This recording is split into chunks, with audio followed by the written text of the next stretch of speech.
सबसे पहले आप इस चैनल को सब्सक्राइब करेंगे, उसके बाद आप बेल को ऑल पे रखेंगे। अब इसकी ताकत को मैं ऐसे समझाना चाहूंगा कि आज मान लें कि आज आप किसी को साइन अप नहीं कराएंगे, एक्टिवेट कराए बगैर, यानी अब जैसे ही आपके पास ये ऑप्शन आ जाती है तो आप 3 बीफर के साथ ही किसी को कोई साइन अप तो कर लेगा, लेकिन उसको अकाउंट एक्टिव करना पड़ेगा 3 बीफर से, और 3 बीफर ऐड करके वो अपने अकाउंट को एक्टिवेट कर सकेगा।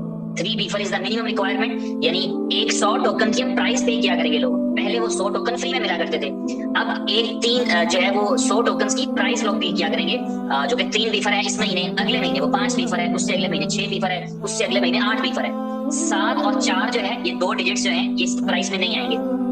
इस पूरे सिनेरियो में, इस पूरे सिस्टम के अंदर जो आपका BLV है, इसकी प्राइस के अंदर 4 सेंट और 7 सेंट नहीं आएगा। 3 सेंट पे इस वक्त है, 3 सेंट के ऊपर ही ITO होगा अगले महीने मई में, आगाज में शायद 1 मई को या 2 मई को, और उससे अगले दिन ये 5 मई का 5 सेंट का, तो 4 का प्राइस नहीं आएगा। इसी तरह जब जुलाई में एंट्री होगा तो 6 से 8 पे जाएगा, 7 का प्राइस नहीं आएगा। ठीक है, तो इस तरह ये 2 ITOs रहेंगे और आगे बढ़ेंगे। तो इसी तरह कीमत जो है, जो एंट्री के ऊपर एक्टिवेशन की फीस कह लें आप उसको, क्योंकि तो मिनिमम आपको 100 BLV चाहिए, अपने टोकन चाहिए अपने अकाउंट में, ताकि आप उसको एक्टिवेट कर सकें। तो 100 BLV का प्राइस अब देना पड़ेगा। पहले मिल रहा था फ्री में, मार्च के पूरे महीने में सब लोगों ने फ्री में लिए हैं 100 टोकन।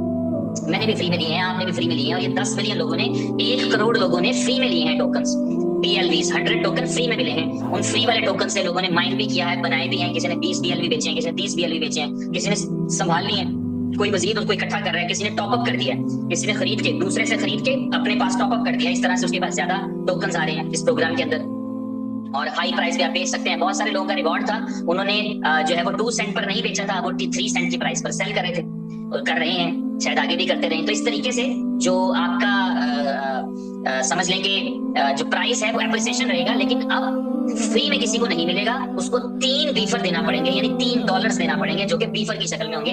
बीफर क्या है? बीफर जो है वो इसी आपका एक स्टेबल कॉइन है। एक ऐसा स्टेबल से मुराद होता है जिसकी प्राइस फ्लक्चुएट नहीं करती, प्राइस वेरी नहीं करती। हर क्रिप्टो करेंसी की प्राइस चेंज होती है, लेकिन स्टेबल कॉइन की नहीं होती। जो स्टेबल कॉइन होते हैं उनकी प्राइस चेंज नहीं होती। फॉर एग्जांपल सबसे बड़ा जिसे माना जाता है वो USDT है, जिसे हम टीथर कहते हैं। USD का मतलब होता है, डॉलर का सिंबल तो USD है सैकड़ों साल से, USD, तो ये हो गया USD मतलब डॉलर। इसके इक्विवेलेंट जो है वो T फॉर टीथर, तो ये क्रिप्टो का US डॉलर हो गया, तो इसलिए हम USDT कहते हैं। ये स्टेबल रहता है, 1 के अराउंड ही रहता है। इसी तरह BUSD है जो बाइनेंस का USD है, तो USD का मतलब तो डॉलर ही हो गया, और शुरू में B लग गया तो इसका मतलब ये बाइनेंस का है। ठीक है, इसी तरह USDC, USD का मतलब फिर वही डॉलर, जो डॉलर का सिंबल होता है। C for Coinbase, Coinbase world largest exchange है, जिसकी जो 36-40 मुल्कों में लेजिटिमेट है, जहां पर एक्सचेंज से आप बाय कर, खासतौर पर पूरा यूरोप, इसी तरह रशियन साइड के ऊपर, इसी तरह जो है वो बेलारूस और ये वो यहाँ बहुत सारे कंट्रीज हैं, इवन UK के अंदर वो कॉइनबेस जो है वो पूरी तरह लीगलाइज्ड एक्सचेंज है। वो मुझे इंडिया का नहीं पता, मुझे पता है पाकिस्तानी वहाँ अकाउंट नहीं बना सकते, पाकिस्तान को अलाउ नहीं करता अकाउंट क्रिएट करना कॉइनबेस के ऊपर।